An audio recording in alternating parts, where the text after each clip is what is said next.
大家好，我是美食多。苹果和山楂是日常生活中特别常见的两种食材。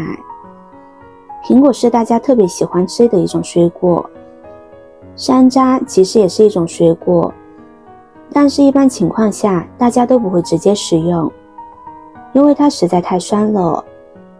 那么你知道把苹果和山楂搭配在一起有什么作用吗？学会了对我们的帮助还真不小，一起跟着视频来看看是怎么做的吧。首先准备适量的山楂，将山楂表面的灰尘清洗一下。山楂在晾晒的过程中会沾染许多的灰尘和杂质，因此在使用之前一定要将它洗一下。新鲜的山楂平时我们也都能看到，但是很多情况下都没有朋友会直接使用新鲜山楂，像平时看到的都是把新鲜山楂做成冰糖葫芦，或者做成山楂片，或者是这种晒干的山楂圈，一般用来泡茶喝。洗好的山楂先放在一旁备用。下面再准备一个苹果，苹果不仅好吃，而且它的营养非常的丰富，尤其是苹果皮，里面含有较多的果胶成分和丰富的膳食纤维，营养也是非常好的。所以我们平时在吃苹果的时候，建议大家连皮一起食用，只需要把苹果皮清洗干净就可以。很多商家都会在苹果上面打蜡，或者是打过农药，那么在清洗的时候可以加入食盐来进行搓洗。食盐不仅具有消毒杀菌的作用，而且食盐是成颗粒性的，具有一定的摩擦力，可以更容易的将苹果表皮清洗干净。用食盐搓洗过后，再加入清水，反复的将苹果表皮冲洗干净。像这个样子，苹果就已经非常干净了，可以很放心的连皮一起吃了。洗干净的苹果放到菜板上，将它切成4份，再把苹果核去除。吃苹果的时候一定不要吃苹果核，不仅味道不好，比较硬，而且含有对人体有害的物质，所以最好要将它去除。接着再将苹果切成片，切得越薄越好。苹果的种类也非常多，但是口感差不多，主要分为清脆可口的脆苹果，还有一种比较软糯的苹果。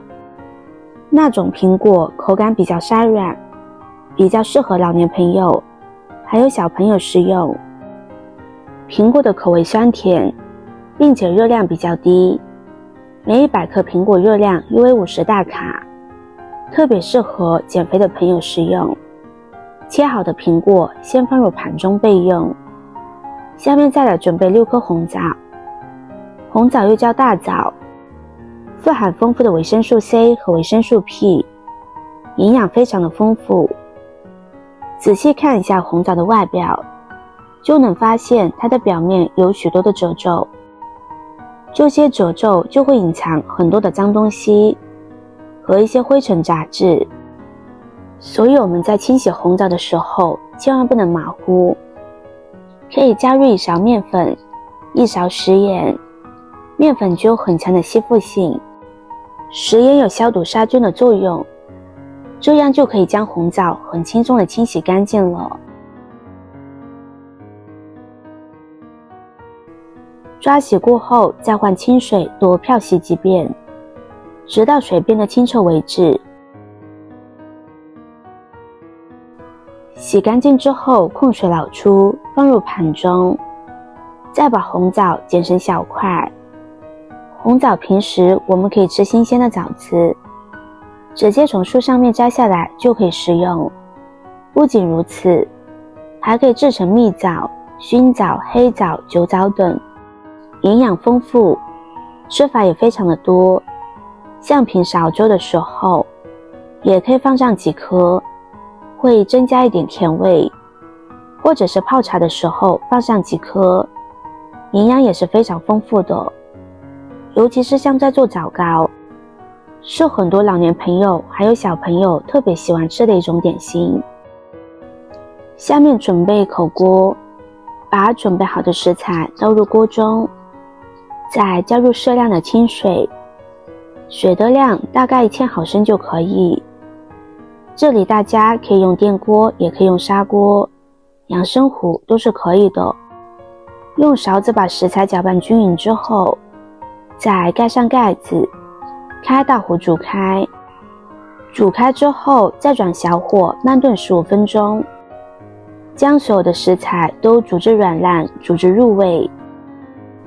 时间到之后，现在汤水的颜色已经变深了很多，苹果已经煮软烂了，现在就可以关火将它盛入碗中了。朋友们、家人们，视频看到这里了，麻烦您动动您发财的小手，帮忙点一个免费的 like， 对您来说只是举手之劳，对美食多来说可以高兴的睡不着觉。现在这个视频就辛苦您帮美食多点赞转发一下吧，非常感谢大家的支持和鼓励。这道红枣苹果山楂汤喝起来酸酸甜甜的，非常好喝，有点像果汁。苹果吃起来软糯可口，煮过的红枣吃起来也是比较甜的，非常的软糯，很好吃。